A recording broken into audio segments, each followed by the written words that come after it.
പറഞ്ഞപ്പോഴേ ഈ പാട്ടിൽ തന്നെ ഒരു വാക്കുണ്ടല്ലോ കൊണ്ടല്, നമുക്ക് അതിനെ പറ്റിയും കൂടെ ഒന്ന് പറഞ്ഞാലോ? പറയാം. കൊണ്ടൽ എന്ന് പറയുന്ന വാക്ക് നമുക്ക് ഏറ്റവും കൂടുതൽ പരിചയം, നമ്മൾ ആദ്യമായിട്ടൊക്കെ കേൾക്കുന്നത് തന്നെ കണ്ടു ഞാൻ കൃഷ്ണനെ ഗോപാലകൃഷ്ണനെ കൊണ്ടൽ കാർവർണ്ണനെ എന്ന് പറയുന്ന പാട്ടിലായിരിക്കും. അതുപോലെ തന്നെ കൊണ്ടൽ വണ്ണനെ കോവലനായവനെ ചെന്നൈ എക്സ്പ്രസിൽ അത് ഉണ്ടെന്നുള്ളത് പഴയ കീർത്തനമാണ്.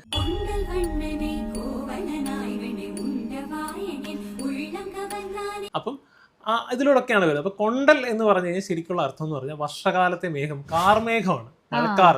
അതാണ് കൊണ്ടൽ എന്ന് പറയുന്നതിന്റെ പ്രധാന അർത്ഥം. ഈ മീനിങ്ങിലാണ് പാട്ടിൽ വരിക. അതുപോലെ തന്നെ മഴ എന്നൊരു അർത്ഥമുണ്ട് ഇതിന്, മഴ എന്നർത്ഥം വരുന്നുണ്ട്. പിന്നെ കൊണ്ടൽ കൃഷി എന്നൊക്കെ ഇട്ടിട്ടില്ല. അങ്ങനെ കൊണ്ടലിന് കുറെ അർത്ഥങ്ങൾ അങ്ങനെ പോകുന്നുണ്ട്.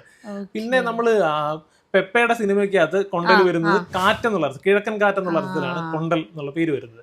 പിന്നെ ഈ കൊണ്ടലുമായിട്ട് റിലേറ്റഡ് ആയിട്ടുള്ള സാധനങ്ങളാണ് നമ്മളിപ്പോ കൊണ്ടൽ വണ്ണം പറഞ്ഞു. ശ്രീകൃഷ്ണനെ പറയുന്ന പേരാണ് ശ്രീകൃഷ്ണൻ കാർമേഘത്തിന്റെ നിറവുള്ളവൻ എന്നുള്ള അർത്ഥത്തിലാണ് കൊണ്ടൽ വർണ്ണം എന്ന് പറയുന്നത്. അതുപോലെ കൊണ്ടൽ വേണിയുണ്ട്, കാർമേഘം പോലത്തെ കറുത്ത മുടി, അല്ലെങ്കിൽ മുടിയുള്ളവൾ എന്നുള്ള അർത്ഥത്തിൽ കൊണ്ടൽ വേണി പറയും. പിന്നെ കൊണ്ടലൊലിയുണ്ട്. കൊണ്ടലൊലി എന്ന് പറയുന്നത് ഇടിമുഴക്കത്തിന്, മേഘത്തിന്റെ ശബ്ദം, മേഘനാദം എന്നുള്ള അർത്ഥത്തില് കൊണ്ടലൊലി പറയും. പിന്നെ കൊണ്ടൽ കോളുണ്ട്, അത് മഴക്കാറാണ്.